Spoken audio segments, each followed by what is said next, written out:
Traveling to Paris is wonderful, but for many people, it also brings up anxieties and many questions like, how will I communicate if I don't speak French? And what should I wear? Will I stick out? And what about the money? And are French people really rude? So in this video, we'll share 10 cultural differences about French people you need to know so you can travel with confidence. And at the end of the video, I'll give you 4 phrases that could be super useful. Allez, on y va.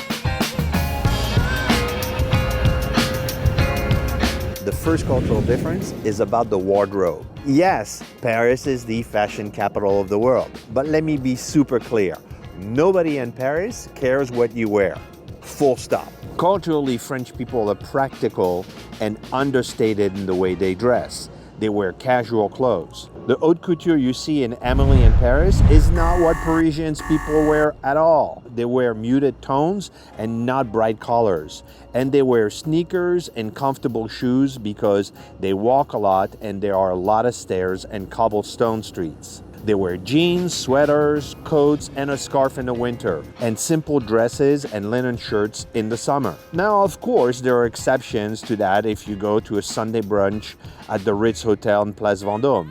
But for the most part, just be you, and first and foremost, be comfortable. The next cultural difference is about speaking a foreign language. Many people traveling to Paris are concerned about being able to communicate. While a lot of tourists don't speak French at all, the French have spent a lifetime being exposed to American TV and films and music. Put that together with how close France is to the UK, and it's safe to say that most Parisians speak at least a little bit of English, but that doesn't mean they're comfortable doing it. Kind of like how I feel weird when I speak French. When it comes to communicating, there are a couple of options. You can use Google Translate for whatever you want to type or speak and get translated. You can use Google Lens if you want to scroll over a page and have the page translated to read, or you can learn a few key phrases to help you get by. And we'll go through some of those at the end of this video. But starting a conversation with bonjour lets the person know that you respect them. And if you screw up enough, they'll figure out their English is better than your French, and if they can, they'll help you in English. The next cultural difference is about the French formality. French people have rules. They are far more formal in their behavior than Americans, and they view Americans as super casual and informal. That informality can make some French people uncomfortable.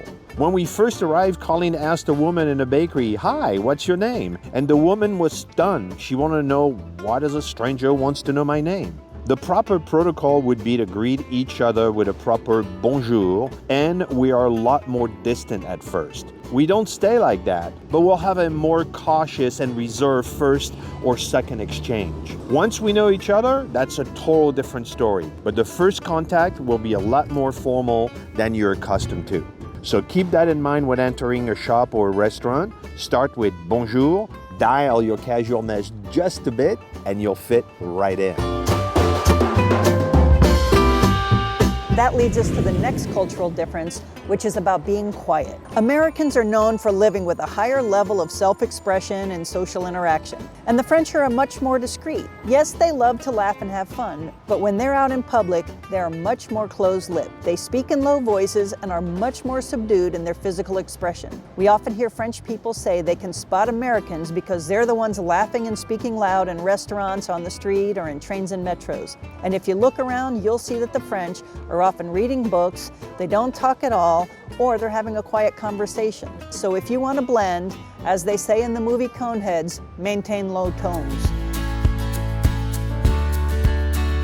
The next cultural difference is about meals and dining. For the French, meals are social events, and they are a time to relax and enjoy yourself. And there are some things that you need to know about that if you're visiting France. One is that meal times are from 12:30 to 2:30 for lunch and 7:30 p.m. to 9:30 p.m. for dinner. And the French don't eat between meals, and they don't eat on the go. If you spot someone snacking, eating on the metro, or carrying a cup of coffee around, you can bet that they're not French. Now things have evolved since I was a kid. There are a lot more street foods around, but it's mostly by tourist attractions. And it's okay to eat a crepe from a street vendor. But if a French person is having street food, they will likely find a park or a place to sit and enjoy it. Also, French people take their time to enjoy what they're eating. They will often sit around the table talking about life, politics, and complaining about this or that. With my French family, for example, we'll sit around the table for 3 to 4 hours and spend at least 1 hour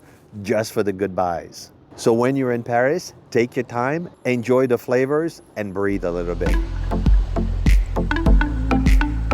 The next cultural difference is about business hours and when things are open or closed. In the US, we're used to places being open every day and often 24 hours. That's not the case in France. Here, expect businesses to be closed on Sundays and Mondays. Even major stores are often only open until noon, if at all, on Sundays. That may be in part a throwback to France's Catholic heritage, but it also gives small family business owners a fair chance. You can feel the importance of family-owned business in the culture, and this gives them an opportunity to have days off to enjoy with the family, which is also a big focus in French culture. So rather than being annoyed that places aren't open, celebrate that they've worked hard and get a chance to enjoy a well-deserved rest.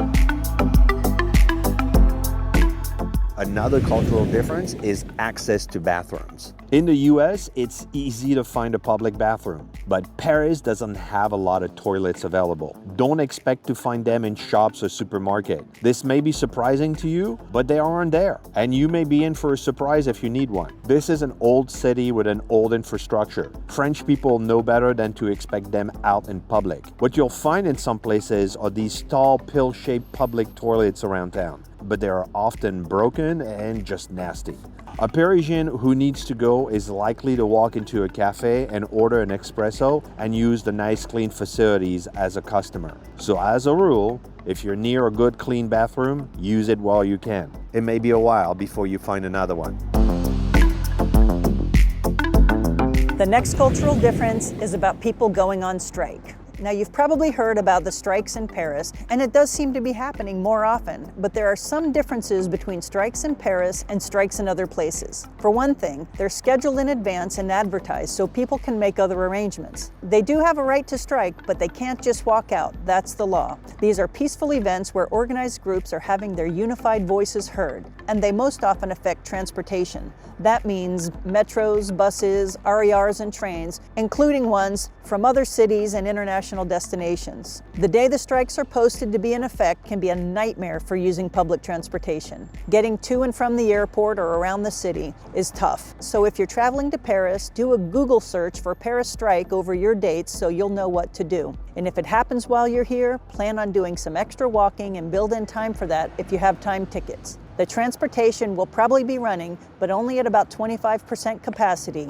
They won't be going as often, and they'll be packed with other riders who are inconvenienced as well. You may want to download and set up Uber or a G7 taxi app, just in case. The next cultural difference is about pharmacies. In the US, you can buy a beach chair, a cooler, and a 24-pack of beer in a pharmacy. Not so much in France. In France, a pharmacy is a pharmacy, not a convenience store. And it would be the first stop if you happen to get sick or feeling ill while on vacation in Paris. The pharmacist should be able to give you the right treatment to get you going, and many, in our experience, speak some English.